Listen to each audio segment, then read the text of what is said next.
आम आदमी पार्टी सरकार की तरफ से एक योजना का ऐलान किया गया, महिला सम्मान योजना। 2100 रुपये प्रति महिला को देने की बात कही गई, जिसके खिलाफ संदीप दीक्षित ने, कांग्रेस के नेता हैं, उम्मीदवार भी हैं नई दिल्ली से, इन्होंने एलजी से शिकायत की और एलजी ने अब इस मामले में जांच के आदेश भी दिए हैं। संदीप दीक्षित हमारे साथ में। संदीप जी, आपने जो शिकायत की, एलजी ने जांच के आदेश दे दिए हैं, मानते हैं कि जांच में जो आप लोगों के आरोप हैं वो वाकई में पुख्ता है? देखिए, हमारी तरफ तो लगता है, तभी तो हमने जांच की मांग की है, ठीक है। और कुछ चीज़ें तो अपने आप ही स्पष्ट हो गई। क्या हमने जांच की मांग की? देखो, ऐसा है, अगर आप चुनाव में आके कोई चीज़ वायदे करते हैं, प्रॉमिस करते हैं, कोई दिक्कत नहीं है, हर पार्टी का अधिकार है। आप 5,000 रुपया दीजिए, आप गाड़ी दीजिए, आप सोना बांटिए, आप जाइए, आपका काम जाने। अगर कोई चीज़ अनैतिक है, इलेक्शन कमीशन देखेगा, ठीक है, हम लोग कंप्लेंट कर सकते हैं। इन्होंने कहा कि हम 2100 रुपये देंगे, तो पहले हम लोग इस बात पर इन पर सवाल उठा रहे थे, जो वाजिब है, कि पंजाब ने आपने 2.5 साल पहले कहा था चुनाव जीतने के समय कि हम इतना रुपया आपको देंगे, शायद 1500 या कुछ का प्रॉमिस था। 1 रुपया पंजाब में आज तक नहीं दिया। तो हम कह रहे थे कि जो पार्टी पंजाब के वोटरों से झूठ बोल सकती है, वो यहां भी झूठ बोल रही है। अच्छा, ठीक है, हम लोग इस बात पर उनको क्रिटिसाइज कर रहे थे। ये भी कह रहे थे कि दिल्ली में इतने साल से सरकार है, पहले क्यों नहीं किया भाई, एंड 15 दिन पहले चुनाव के। तो स्वाभाविक है कि ये सिर्फ शगुफा है, इसका कोई लेना देना नहीं इनकी निष्ठा से। अचानक 2-3 दिन पहले एक एडवर्टीजमेंट आता है दिल्ली सरकार का, और दिल्ली सरकार की मुखिया कौन है? आतिशी जी। तो इसका मतलब है आतिशी जी ही बोल रही हैं, क्योंकि मुख्यमंत्री अगर सरकार का मुखिया है तो उसके दिया हुआ इश्तहार कुछ दिया जाए तो माना जाएगा कि ये भी मुख्यमंत्री के शब्द हैं। उन्होंने ये कहा कि ऐसी कोई स्कीम है ही नहीं, ठीक है, क्योंकि आतिशी जी ने ये कहा था कि अभी जो हमारे पास स्कीम है उसमें हम 1,000 रुपया महीना महिला को मिलेगा, और आने वाले समय में हम उसको बढ़ाकर 2100 करेंगे। उन्होंने ये नहीं कहा कि स्कीम 2100 की लाएंगे, उन्होंने कहा इस स्कीम को हम बढ़ाएंगे। तो इसका मतलब था स्कीम ऑपरेशनल है। तो इश्तहार ये कहता है कि मेरी मुख्यमंत्री झूठ बोल रही है, ऐसा कोई स्कीम है ही नहीं। अगर आप इश्तहार को पढ़ें, फिर उसने ये कहा कि ये लोग जो फॉर्म भरवा रहे हैं, जब फॉर्म सरकार ने बनाई ही नहीं है तो फॉर्म अपने में झूठ है। तीसरी चीज उसने कही कि किसी पार्टी द्वारा अगर कोई फॉर्म या कागज भरवाए जाएंगे तो अगर कोई स्कीम आगे आती है, ये फॉर्म से वो स्कीम का बेनिफिट नहीं मिल सकता। यानी आप झूठ बोल रहे हैं, आप लोगों को गलत उनसे सूचना ले रहे हैं, धोखाधड़ी का मामला है। हमने यही एलजी साहब से कहा कि आतिशी जी अपने ऊपर जो आरोप लगा रही हैं, आतिशी जी का इश्तहार आतिशी जी ने निकाला, आतिशी जी अपने ऊपर आरोप लगा रही हैं, तो इन बेचारी की दुविधा पूरी कर दीजिए, उनको बता दीजिए खुद ही कि वो अपराधी हैं कि नहीं। लेकिन अरविंद केजरीवाल जो है, जब ये जांच का आदेश हो गया उसके बाद खुद सामने आते हैं, वो तो कह रहे हैं कि मैंने तो ये कहा ना, हम लोगों ने ये कहा कि चुनाव जीतेंगे, महिला को 2100 रुपये देंगे, जैसे हमने दिल्ली में जो है फ्री बस का वादा किया था, हमने जो है बिजली जो है की कीमत मुफ्त बिजली का वादा किया था, पानी का। आप उनसे पूछिए ना, तो उन्होंने ये क्यों कहा कि आज की स्कीम में 1,000 रुपया मिलेगा? ये तो उन्होंने ही कहा, मैंने थोड़ी कहा।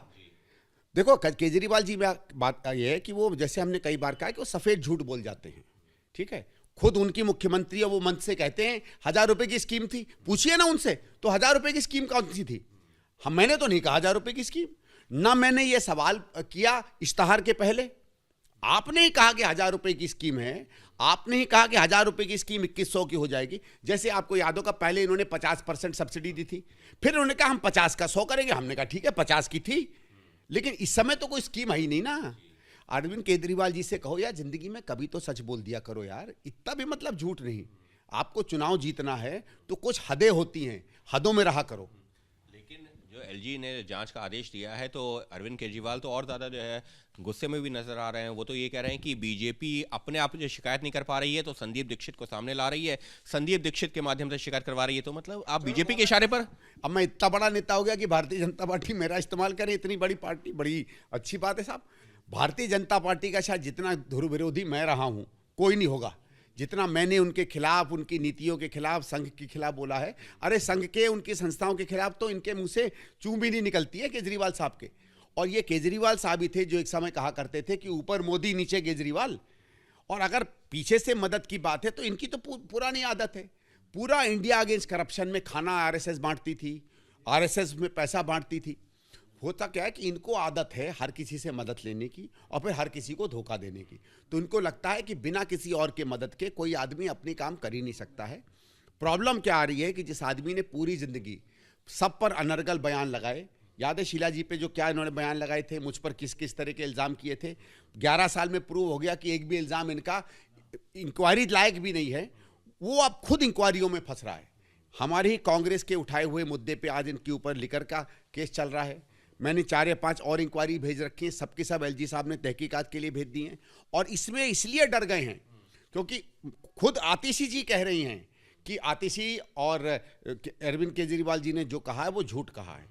तो आप ये अपने बुने हुए जाल में बुरी तरह फंस गए। लेकिन उनका तो सीधा आरोप है, आम आदमी पार्टी के कई नेता लगातार कह रहे थे, अब तो अरविंद केजरीवाल भी कह रहे हैं कि बीजेपी के साथ कांग्रेस की जो है मिली भगत है आम आदमी पार्टी को सत्ता से बाहर करने के लिए। मतलब बीजेपी और कांग्रेस मिल गई, आप लोग बीजेपी के इशारे पर काम कर रहे हैं। बहुत अच्छा साहब, देखो हमारा तो उद्देश्य है आम आदमी पार्टी हारे तभी तो हम जीतेंगे, बीजेपी हारे तभी तो हम जीतेंगे। हमारा तो उद्देश्य है जीतना। जो शीला जी की दिल्ली थी उसको वापस दिल्ली में लेके आना, ठीक है। इनका क्या उद्देश्य है भाई, आप भी बता दो ना। आप हरियाणा में जब लड़े किस उद्देश्य से लड़े? कांग्रेस को हराने के लिए ना। आप गोवा में जब लड़े किस उद्देश्य से लड़े? कांग्रेस को हराने के लिए ना। आप उत्तराखंड में जब लड़े किसके लिए लड़े? कांग्रेस को हराने के लिए ना। और तीनों जगह कौन जीता? आप जीते या बीजेपी? जो पार्टी हर राज्य में कांग्रेस को हराने के लिए जाती है, बीजेपी को जिताने के लिए जाती है, उसकी दिक्कत क्या है कि शायद आज उस तरीके का जो लेन देन पहला इनका बीजेपी से होता था वो टूट गया होगा, तो बड़े बौखलाए हुए घूम रहे हैं। इंडिया गठबंधन से कांग्रेस को निकलवाने की भी चर्चा होने लगी है। आम आदमी पार्टी लगातार कह रही है कि ये तो जो है जिस तरीके के बयान दे रहे हैं ये मजबूत नहीं कर रहे हैं, ये तो और कमजोर कर रहे हैं। अच्छा, वो बड़े बड़े नेता जाने, इंडिया अलायंस जाने, कांग्रेस जाने और केजरीवाल साहब जाने, दिल्ली सरकार के चुनाव में कोई गठबंधन नहीं था इंडिया अलायंस का, ना तब था ना अब था। बल्कि आपको याद होगा इन्हीं के जो क्या हैं स्टेट अध्यक्ष, जिनका आजकल ये नाम भी नहीं लेते हैं बेचारे, जो बाबरपुर से विधायक हैं। हाँ, आजकल आपने देखा होगा इनके पोस्टरों में गोपाल राय जी का नाम भी गायब हो गया है। स्वयं गोपाल राय जी ने कोई 4-5 महीने पहले कहा था कि दिल्ली में कोई गठबंधन नहीं होगा। तो अगर कोई गठबंधन था तो उसको तोड़ा किसने? और अगर गठबंधन नहीं है तो हम क्या आम आदमी पार्टी को जिताने के लिए लड़ेंगे? हम तो स्वयं जीतने के लिए लड़ेंगे ना। और आदमी तो तभी जीतता है जब कोई और हारे। या मुझे ऐसी कोई सिस्टम बता दो कि आम आदमी पार्टी भी जीत रही है और हम भी जीत रहे हों। भाई बेवकूफ़ी की बात तो कम से कम मत करो ना।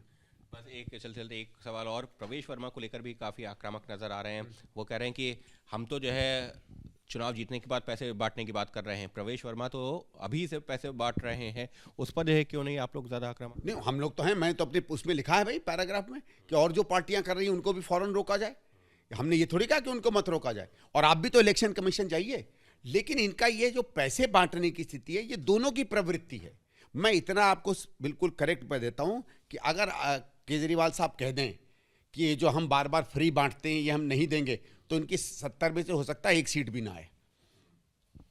साफ तौर पर संदीप दीक्षित इनका ये कहना है कि एलजी को जो शिकायत दी गई थी उसके पुख्ता आधार हैं, और जब खुद दिल्ली सरकार का एडवर्टीजमेंट आ गया जिसमें साफ हो गया कि उनकी ऐसी कोई स्कीम है ही नहीं, तो फिर तो सवालों के घेरे में आना ही था। और जब एलजी ने जांच के आदेश दिए हैं तो अरविंद केजरीवाल सिर्फ जो बयान दे करके राजनीति जरूर कर रहे हैं, लेकिन संदीप दीक्षित का कहना है कि हम तो यही चाहते हैं कि जो दूध का दूध है और पानी का पानी वो सामने आना चाहिए, और अगर कोई घोटाला हो रहा है या फिर लोगों को गुमराह किया जा रहा है वो जनता को पता चलना चाहिए।